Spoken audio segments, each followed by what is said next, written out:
It's late. It's all good though. Gotta get my drink real quick. Oh, not as good as the other stuff, but still good.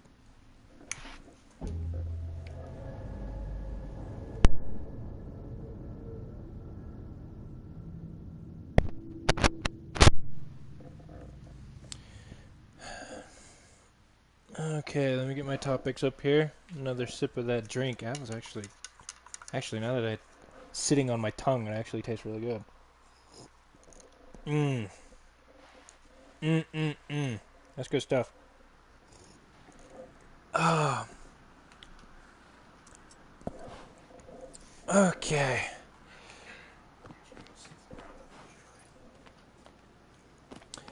Alrighty, horsey. You know the drill.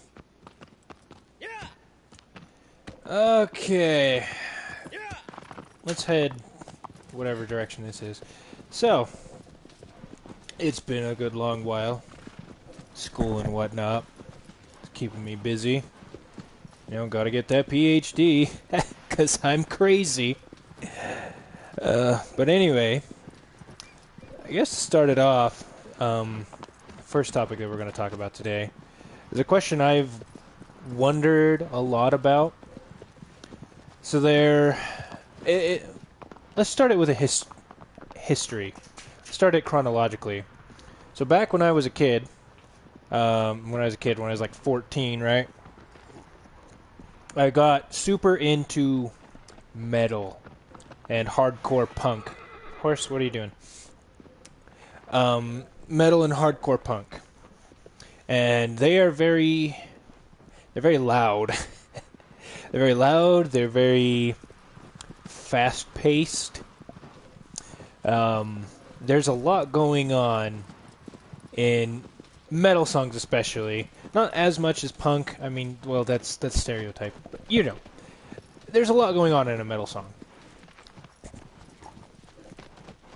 You usually have, like, your lead guitar and your bass guitar and a rhythm guitar and, like, a couple of different guys doing vocals. You got your drums, and then sometimes they throw in other instruments too, like synthesizers, or Weekend as Romans likes to do their violin and stuff. So, and I mean the other thing that about metal is nobody is playing. Well, I shouldn't say nobody, but most of the people are extremely skilled in what they do. So it's not just like they're playing like one or two chords just over and over and over again on their guitar. They're like finger tapping, like shredding and just going crazy, right?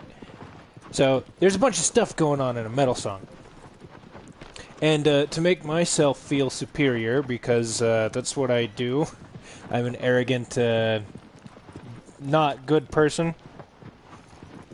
I would always say that having a song with a lot of liking music where a lot is going on all of the time is a sign of intelligence. Okay, because intelligent people are the only ones who have the brain capacity to handle all the stuff that's going on all the time. So that was my argument. That was what I was saying.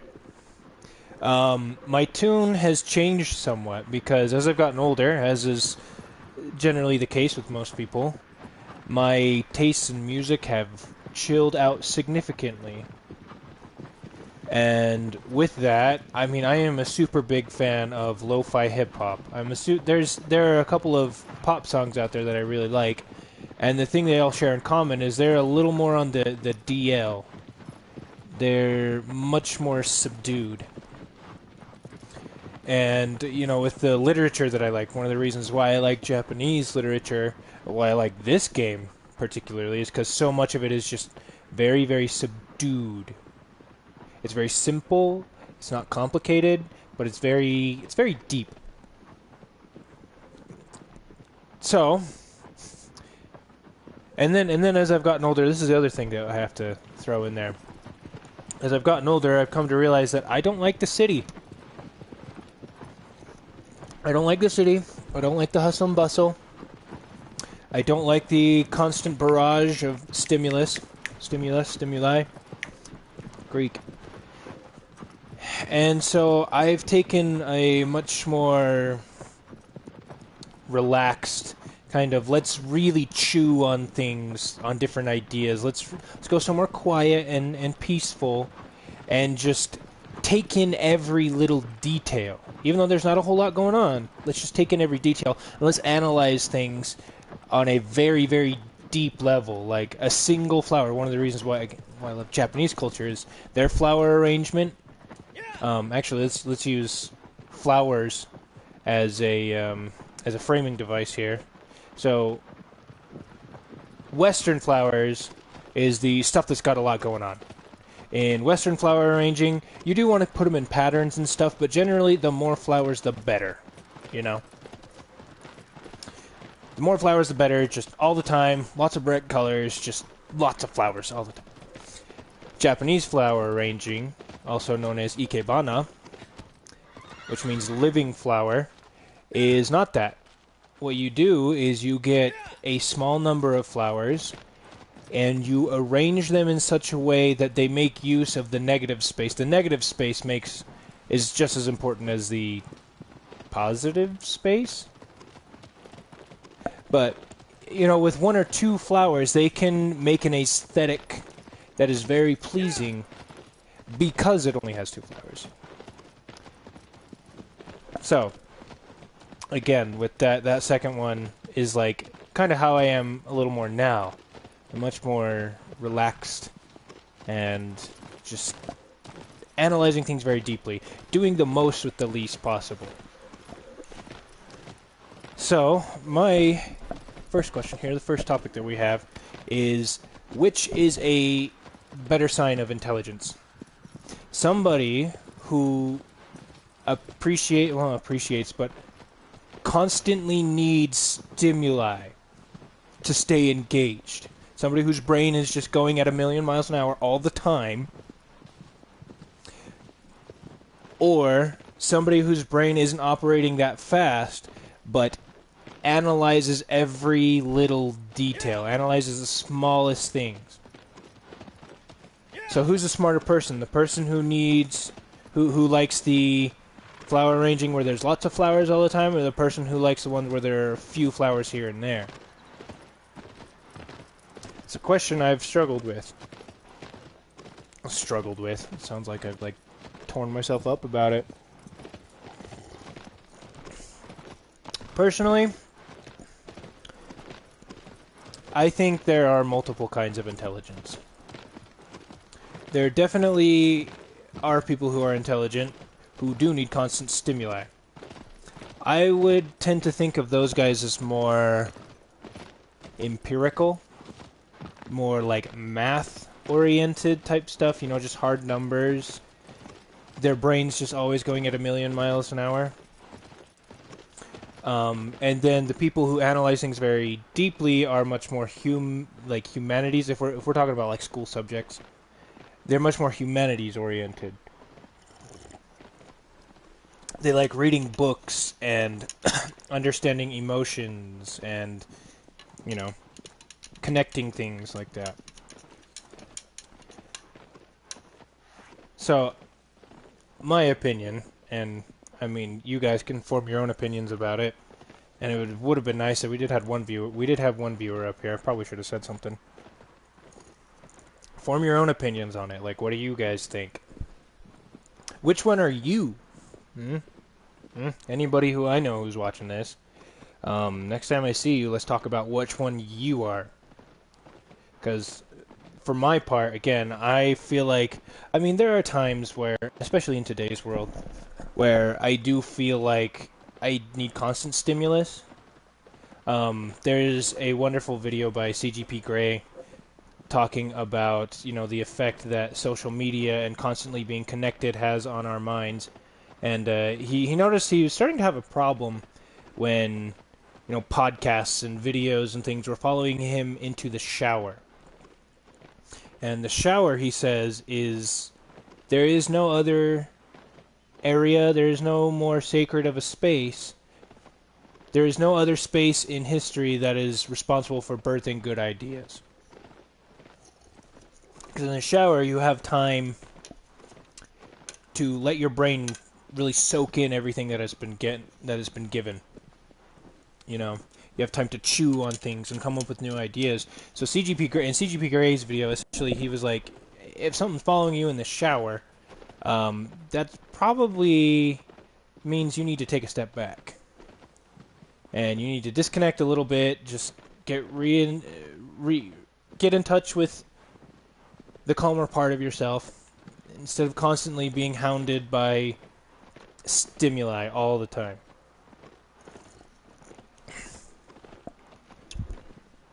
Something I actually took to heart too.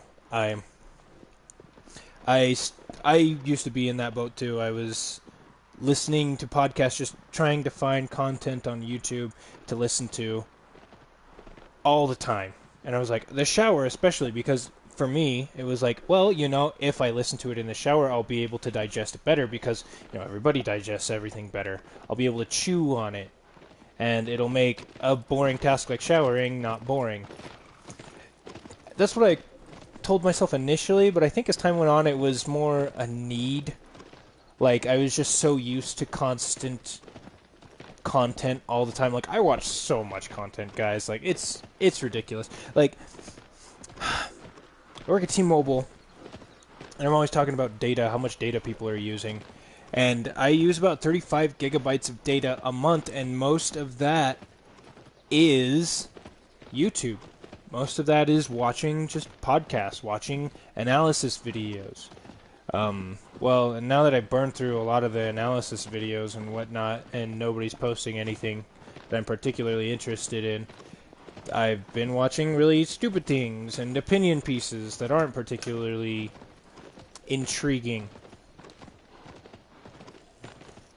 So I've decided that one of these times, here pretty soon, I'm actually going to take going to do a media fast, just to kind of free myself a little bit, just to cleanse my mind, get back into being comfortable with just being in my own head. I think everybody should do that every once in a while. I haven't ever actually done it. Everybody I know who's done it has said it was really, really good. So I'm thinking I'm going to give it a try and see how it is. But anyway, going back to my original thing about the different kinds of intelligence. I think there are more than those two kinds of intelligences. These were just the two that, were significant to me because when I was young, I was like, oh, people who need constant stimuli are the smarter ones. And now as I've gotten older, I'm kind of like, no, not really. So, just wondering what everybody else might be thinking. So, there's one topic. Speaking of being a kid again, that's kind of our next topic. Going into a little bit of my fake psychology here, because I'm not an expert at anything. I'm working on being an expert in Japanese history. I'm still an undergraduate student, so I don't really have much that I have. I don't really have a place to say anything. That being said, again, I'll start with my thought process of why I started thinking about this stuff, and then we'll go into, like, the question. So, I'm kind of a weird individual. My tastes in things are not what most people like. I don't like pop music. I don't like most video games that are popular. I don't like activities that most people like. You know, there's so many things about me that are just not normal. And I was sitting there trying to wonder, like, I wonder why, though. Is something with my head? Because I don't feel like I think differently than other people. I am an introvert. I do enjoy my own company more than the company of other people. But that being said, I do enjoy being social, and I can be sociable. I do have to be in the right mood sometimes for it. But, I still gotta wonder where my particular tastes come from. I don't know if they were developed, if it's, nature versus nurture. I don't know, as it is all nature. It might be. Obviously, I can't deny that there likely is a good portion of it that is nature. But I was thinking about the nurture part of it. So, let's take metal music, for example. Why would I like metal music?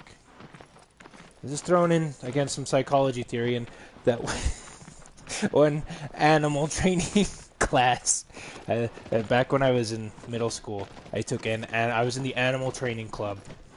It was great, and we learned the basic concepts of like positive reinforcement and stuff, and teaching animals to do things by giving them positive reinforcement and solidifying that over a long period of time. Now, when I was little, like I'm talking about like before I can remember, and my earliest memories, I was the biggest Power Rangers fan. There's a picture somewhere in a box that my mom has somewhere of me and one of my cousins, consequently, funnily enough, and we are just like decked out in Power Rangers pajamas. It's great. But if you guys know the original Power Rangers, right?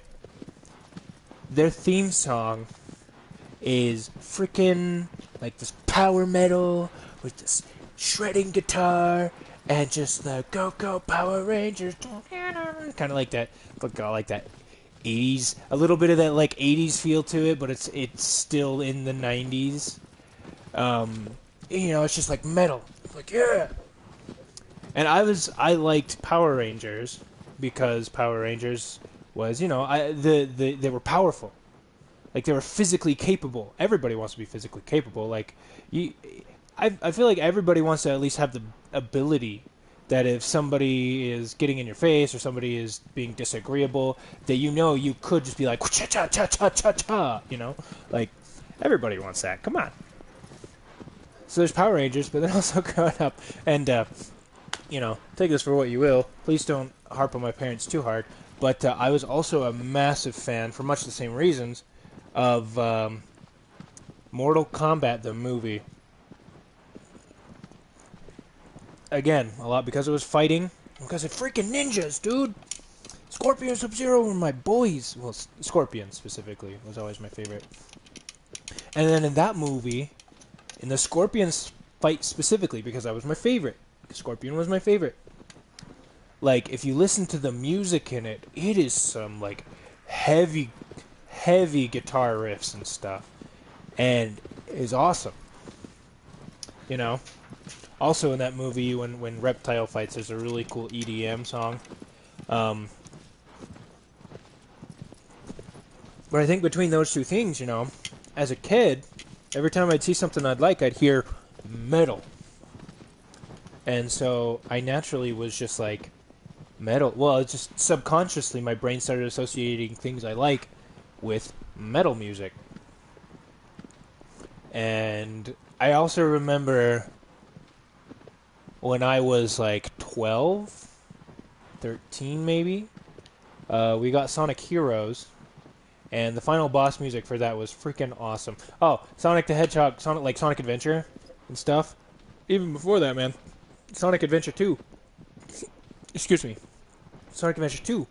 I mean, Sonic's themes are like metal. Knuckles was my favorite though, and Knuckles had rap, so that's when I decided I wanted to get in rap. That didn't last that long. That lasted like a couple of months. But so as I was growing up, I was always associating metal and hard rock with things that I liked. So with it like that, it seems only natural that I would grow an affinity for hard metal music. The other thing, I am a super big fan of Japanese culture, as we all know. I've said like 5 billion times. But as a kid, growing up, you did join at a good time. Oh, there's a shiny. I'm going to look for the shiny and try to talk at the same time. Where was I? Oh, yes. Japanese culture. So as a kid, I also was a big fan of typical 90s things like Pokemon and Yu-Gi-Oh, Digimon, and all those Japanese things. Even Power Rangers, for example, is originally a Japanese concept, the Tokusentai, the color-coordinated fighting force. They all have superpowers, and again, in typical anime fashion, they're all like, Yeah, is your favorite anime? I don't know if it counts as an anime though. Where is this shiny? Um, but you know, Power Rangers being the kids, they're all teenagers, and that's often the subject of most anime is, you know, young kids getting superpowers and teaming up with the power of friendship to overcome the bad guy. So, Japanese in themes and ideas, right? I have no idea where this shiny is, but I'm just gonna keep moving forward. Um, what was I? So, you had Power Rangers from when I was really, really little. Then you had, like, Pokemon, which, again, has a Japanese visual aesthetic. Why are there fireflies in here? Supposed to be fireflies? Japanese visual aesthetic. And again, when you start looking at the themes, you know, all of these Pokemon who work together to overcome the odds and training and working hard. And then, you know, as I got older, Sonic. Of course, Sonic is a...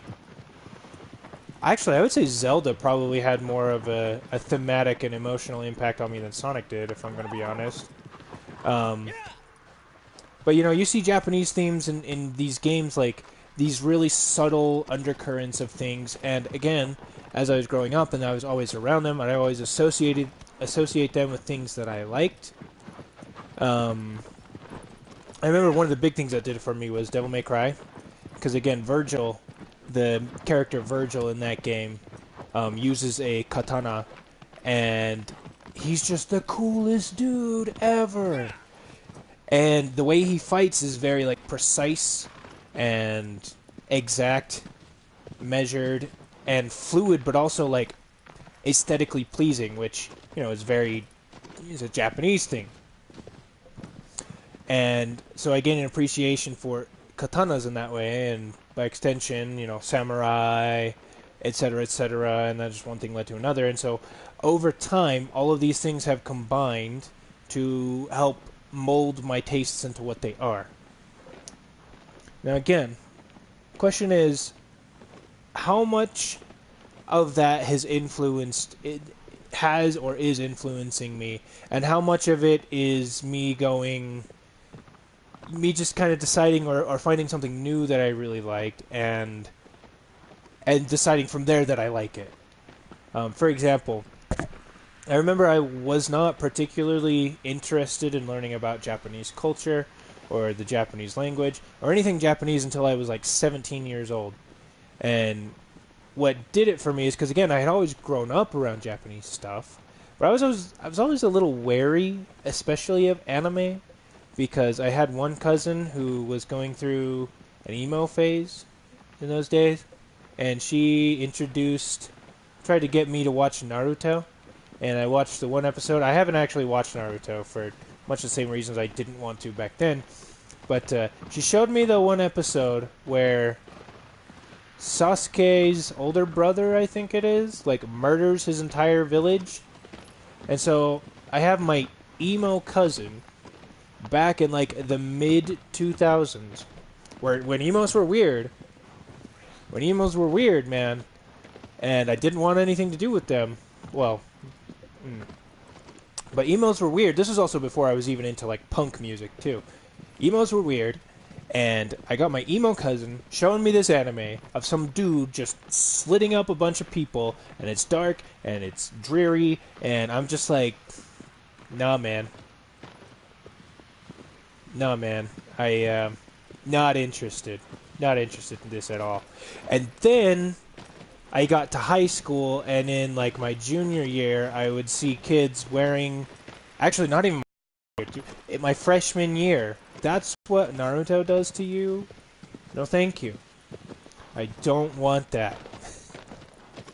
So, for the longest time, I was not a fan of anime, because I was like, anime, this is what it does to you, I don't want any part of that.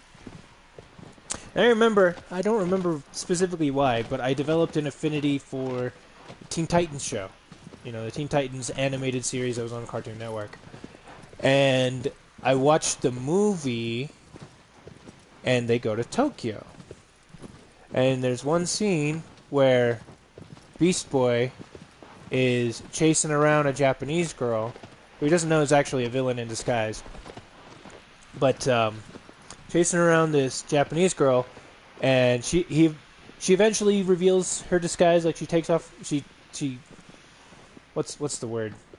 Dispels her disguise, and she and Beast Boy fight. And while they're fighting, she starts speaking Japanese at him. And just given my tastes that I liked video games, and I did like some anime, just I wasn't gonna really touch Naruto. And seeing this, and I was like, dude, it'd be really cool if I could understand what they were saying. And I remember from that moment, I was like, you know what? I want to learn Japanese. That would be really, really cool. Oh. It says it's not sufficient to broadcast. Give me a second. I'm going to pull this up and make sure everything's working. My channel. Sorry guys, I don't know if you can still hear me.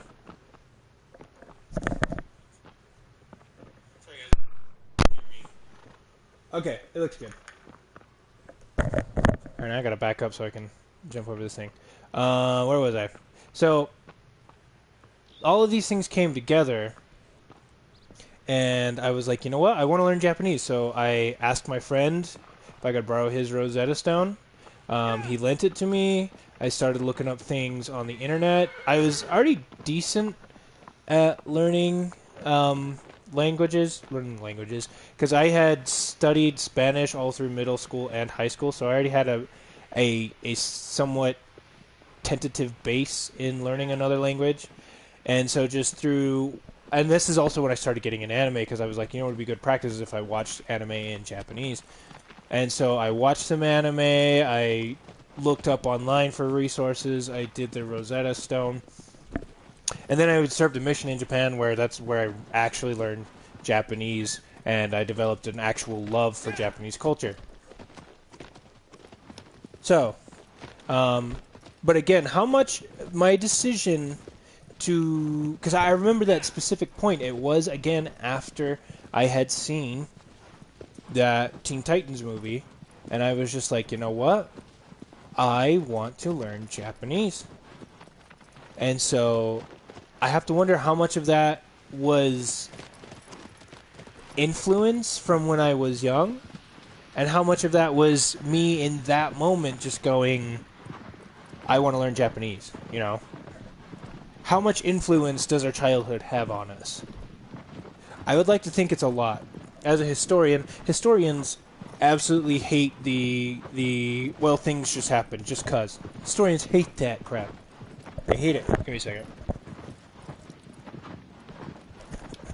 Oh, they hate it. So, as a historian, I'm kind of, as a historian in training, I'm kind of inclined to think that it wasn't just chance, that everything has a logical progression, that I was almost set up to appreciate the things that I do. But by that extension, I gotta wonder why more people today don't do what I do, Because there are a lot of people my age, a lot of 90s kids who watch Power Rangers, like Pokemon, all this stuff, and they don't like the exact same things that I do. I mean, as growing up, there are very few friends that I have had who like the exact same kinds of music that I do. I don't think there actually is a friend out there that likes the exact same kind of music that I do. Because for every friend that I have who likes metal, they like country as well, which I don't like. Or they don't like lo-fi. Or the friends who do like lo-fi, they don't like the metal, or they don't like the EDM, or something like that. So I think if it was all just, if I was essentially, in a sense, destined to like the things that I like from when I was young, why aren't there more people in a similar situation? Why aren't there more people who grew up with the same things, doing the same thing that I'm doing? Maybe my childhood was a little more unique than I think. But maybe not. See, this is the questions. And I don't think we'll ever get an answer to this. I mean, as a historian, if a historian were to, really sit down and notice the trends in, in tastes, for lack of a better term, or to study the different tastes of like '90s kids, I'm sure there would be a lot of points of consensus. But you know, until until somebody can scrounge up a grant, and until the government decides to shill out a bunch of money for that, that's gonna remain unknown for the better part of everything. And Shane is saying Itachi Uchiha was a scapegoat for the sins of his village and his clan, and one of the greatest heroes of the Hidden Leaf village and the entire ninja world. But you also have to remember, I was not privy to this context. All I saw was a black-haired emo kid slitting up a bunch of people, and his black-haired emo younger brother crying in a corner, and I was just like, emo.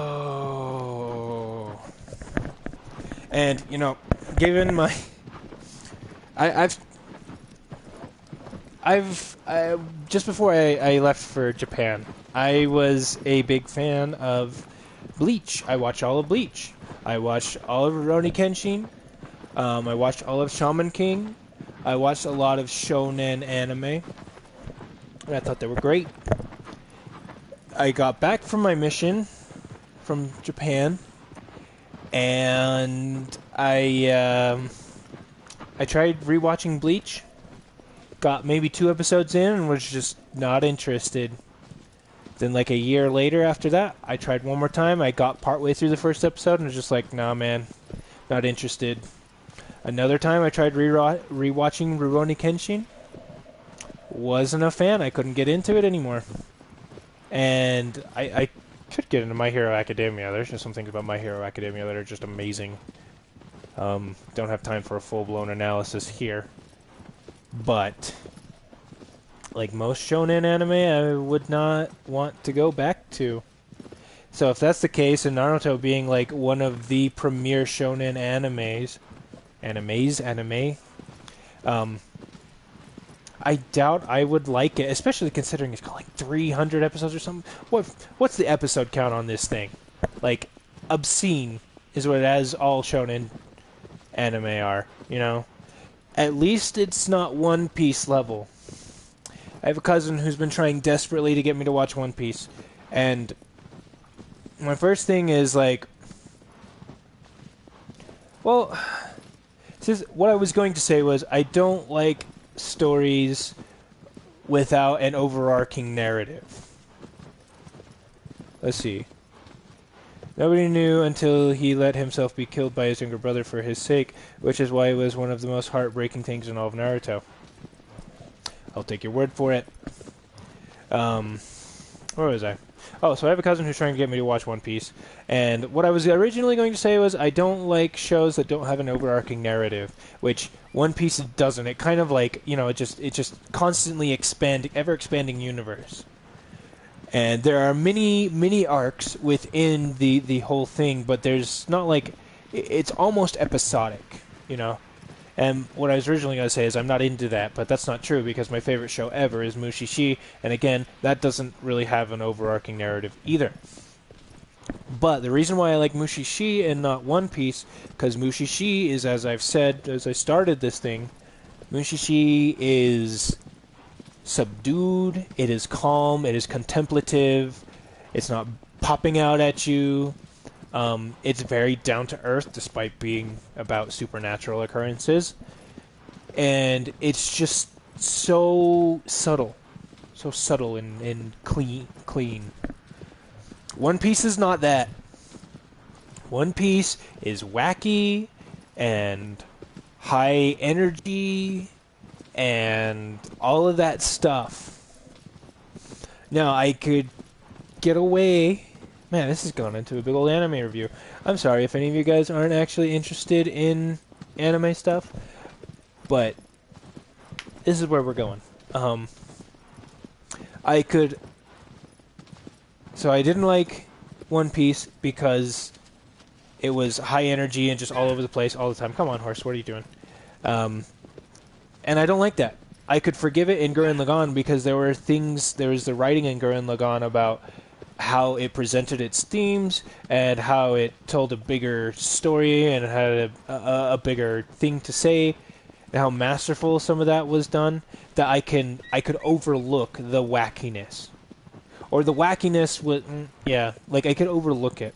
One Piece, while I don't deny, I will never say that it is a bad show, because it takes some serious creative power, like creative power beyond my capabilities, far beyond my capabilities, to create a universe that big. It's just not interest. It just doesn't fit my bill. It doesn't fit my tastes. You know. Oh well. I think I'm gonna call that good. I got on 5 minutes late. When usually I want to keep these at about half an hour, so we're about 6 minutes over that. And my drink was really good. It was really good, and I drank a good amount of it, if you get my drift. So I'm going to go. I'm going to end it here, and hopefully we'll see you in the future. Hopefully, actually, one last thing. Hopefully I'll be able to start doing these every week. School was an issue in the past, but I always have Sundays off, and Sunday nights I should be good and should be here. It'd be great if we got more people watching this. Again, my purpose in this, however, is mostly just something to chew on when you don't have a whole lot else going on, when you're like in the car and you're bored. You could listen to one of these, and maybe it'll get your creative juices thinking. Well, your creative juices, your brain juices thinking. Some of you could listen to before you go to sleep, just to get all of that stuff out of your head, so your mind is calm for when you need to sleep. That's the goal with this. Just something to chill to, just something to get you to thinking. Don't take anything super seriously. I'm going to try to stay away from super controversial topics. I'm not saying we won't ever talk about them, because we probably will in the future. But yeah, so I'm going to end it here, and hopefully we'll see you guys in the future.